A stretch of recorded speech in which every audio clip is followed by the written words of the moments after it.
pasal 5. Matius pasal 5 ayat 1 sampai yang ke-12. Bapak Ibu, Yesus, aku sudah kemarin menjelaskan tentang tempat ini, bahwa Yesus di tempat ini pernah melakukan banyak mukjizat. Jadi ini pusat pelayanannya Tuhan Yesus, di mana dia tinggal, di mana dia melakukan banyak mukjizat, di mana dia berkhutbah, mengajarkan murid-muridnya dan banyak orang. Jadi kita sekarang berada di daerah utara Danau Galilea. Di bawah kita coba lihat itu Danau Galilea, dan ini bukit yang berada di daerah utara Danau Galilea. Kita sekarang, Bapak Ibu, Danau Galilea dan daerah sini itu termasuk daerah yang berada di bawah permukaan laut. Oke, kita sekarang berada di, walaupun ini kayaknya bukit, tapi masih berada di mana? Di bawah permukaan laut. Danau Galilea itu 214 meter di bawah permukaan laut, termasuk daerah lembah Laut Mati yang titik yang terendah di dunia. 437 meter di bawah permukaan laut. Jadi di sini Yesus sebiasanya dia sekarang kita akan mengunjungi gereja ini, baru ke Tabga, Primacy, Kapernaum, semua dekat sekali. Kenapa dekat sekali? Karena ini daerah pusat pelayanannya Yesus. Jadi ini tempatnya di mana dia yang paling banyak melakukan mukjizat.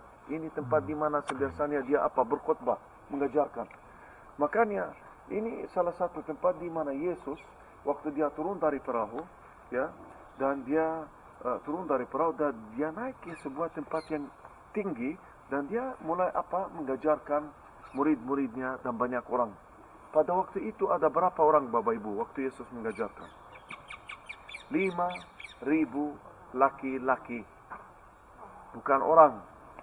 5.000 laki-laki. Kenapa 5.000 laki-laki? Maksudnya yang hanya yang dengar siapa? Laki-laki? Tidak. Tetapi kepala keluarga, menurut hukum Yahudi, selalu kepala keluarga itu laki-laki. Jadi yang dihitung itu kepala keluarga. Jadi berapa keluarga kita ada? 5.000 keluarga. Jadi kalau laki-laki dihitung bersama istri-istri mereka, anak-anak mereka, Bapak Ibu, kita berbicara tentang lebih dari 20.000 orang. Waktu Yesus berkhutbah di sini. Dan Yesus waktu dia berkhutbah, Bapak Ibu, dia berdiri di mana?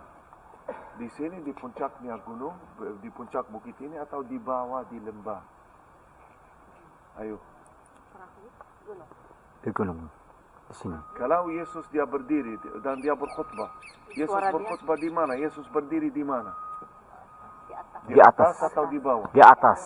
Pasti Yesus dia berdiri di bawah, di lembah. Kenapa dia berdiri di lembah? Lihat bagaimana. Sekali lagi. Kita berada di mana? Di daerah Di bawah permukaan laut. Oke? Kalau kita melihat ini orang yang membangun gereja ini, dia sangat pintar. Sangat pintar. Yang pertama kita perlu tahu bahwa Bapak Ibu, bagaimana mungkin lebih dari 20.000 orang bisa mendengarkan suara Yesus dengan baik, tanpa mikrofon, tanpa sound system, Bapak Ibu, yang pada waktu itu 2000 tahun yang lalu belum ada teknologi. Itulah mukjizat misteri yang luar biasa. Tetapi waktu Yesus berdiri, ini Bapak Ibu lebih logik. Yesus waktu dia berdiri dan berkhutbah, dia berdiri dan berkhutbah di bawah, di lembah, bukan di sini, di mana gereja ini bangun. Kenapa? Karena kalau Yesus, karena bentuknya tempat ini, cobalah bagaimana. Itu persis seperti Roman Theater, Bapak Ibu. Roman Theater, setengah lingkaran. Setengah lingkaran. Kalau Yesus, kata Abuna, kalau Yesus dia berdiri di bawah di lembah, dan dia berbicara, suaranya bergema, diangkat oleh angin yang datang dari dari laut, angin yang datang dari Danau Galilea. Jadi Bapak Ibu, ini lebih jelas bagi kita. Jadi Yesus dia berdiri, Yesus dia berkhutbah, waktu dia berdiri di bawah di lembah. Dia berbicara dan suaranya Bergema. Dia berbicara dan suaranya bergema. Jelas Bapak Ibu Jelas. Ini tentang daerah dan position posisi Jadi Yesus dia berdiri di bawah, dia berkhutbah, dan di mana kita sekarang duduk, dan di mana semua daerah situ, kita akan melihat ya di mana semua orang itu duduk. Itu tempatnya di mana kita duduk, itu zaman dulu 2000 tahun yang lalu di mana orangnya duduk dan dengar suara Yesus atau khutbah Yesus. Gereja pertama yang dibangun abad ke-4 Masehi itu dibangun di mana? Di bawah, di lembah, bukan di sini. Ini baru dibangun tahun 1938 oleh Antonio Berluzzi, salah satu biarawan dari Italia, dan gereja ini dijaga oleh Ordo Fransiskan Katolik. Tapi Antonio Berluzzi itu dia sangat pintar. Dia tidak mau membangun gerejanya di sini, di bawah maksudnya, di tempat asli di mana Yesus berdiri. Dia mau bangun gerejanya di puncaknya bukit ini. Kenapa? Karena dia bilang, aku mau bangun gereja di puncak bukit ini. Karena bukit ini namanya Bukit Sabda Bahagia. Karena kalau grup-grup Kristen masuk ke sini, dan mereka berdiri persis di tempat ini, mereka bisa melihat dan mengerti di mana Tuhan berdiri dan berkhutbah, dan di mana murid-muridnya duduk dan dia mendengar ya Bapak Ibu khutbah Yesus. Jadi nanti aku akan membawa Anda ya Bapak Ibu, sebelum kita masuk gereja, di belakang gereja ini ada teras ya, ada satu teras di mana kita bisa melihat, supaya kita bisa mengerti, mana kita bisa melihat di mana Yesus berdiri di bawah dan bagaimana bentuknya kayak apa? Amphitheater. Ya Bapak Ibu. Yang pertama. Yang kedua, ini Bapak Ibu tentang sejarah, position dan semua. Tapi kalau kita mau berbicara tentang apa yang terjadi di sini, khutbah di atas bukit, sabda bahagia. Kita baca dari Matius ya, pasal 5 ayat 1 sampai yang ke-12. Khutbah di atas bukit Bapak Ibu, sabda bahagia. Bapak Ibu, kalau kita mau berbicara tentang apa? Tentang hukum. Siapa yang, kalau kita juga mau membandingkan antara perjanjian lama dan perjanjian baru, Bapak Ibu, siapa yang membawa hukum Taurat di Alkitab di perjanjian lama? Musa. Nabi Musa. Dan kita perlu tahu bahwa perjanjian baru dibangun di atas apa? Di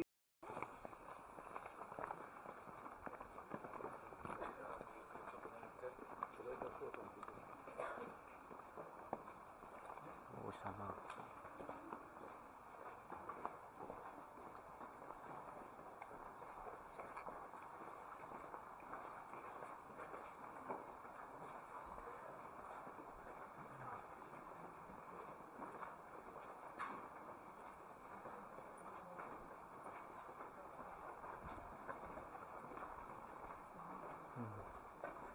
Sini, lembah itu di bawah.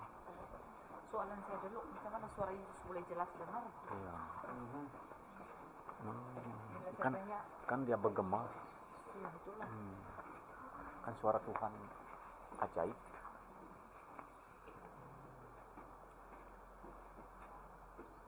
ya, tolong mendekat karena transmitter saya sudah mati. Nanti aku ganti bateri di bis. Nah begini Bapak Ibu, nanti aku ya sebelum malam ini kita ke hotel, nanti aku ambil ya semua kita charger. Aku baik. Cobalah kita berada di mana? Kita sekarang berada di puncaknya Bukit Sabda Bahagia. Dan cobalah di depan kita ada apa? Danau Galilea. Ini Bapak Ibu sudah jelas. Ya, kita bisa mengertilah. Ya, jadi kalau Yesus dia berdiri, waktu dia berkhutbah, dia berdiri di bawah. Cobalah, ini perkebunan pisang. Di belakang perkebunan pisang di sana ada jalan kecil. Yang di sana persis di bawah di situ yang tempat titik yang terakhir, di sana Yesus berdiri. Jadi waktu Yesus berdiri dan dia berkhutbah, coba lihat bagaimana bentuknya tempat ini. Kayak apa? Setengah lingkaran, teater.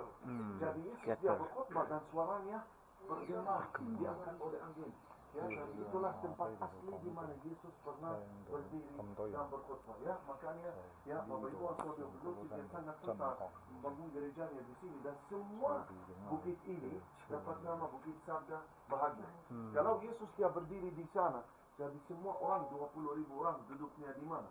Di sini. Semua tempat ini Bapak Ibu sampai bawah.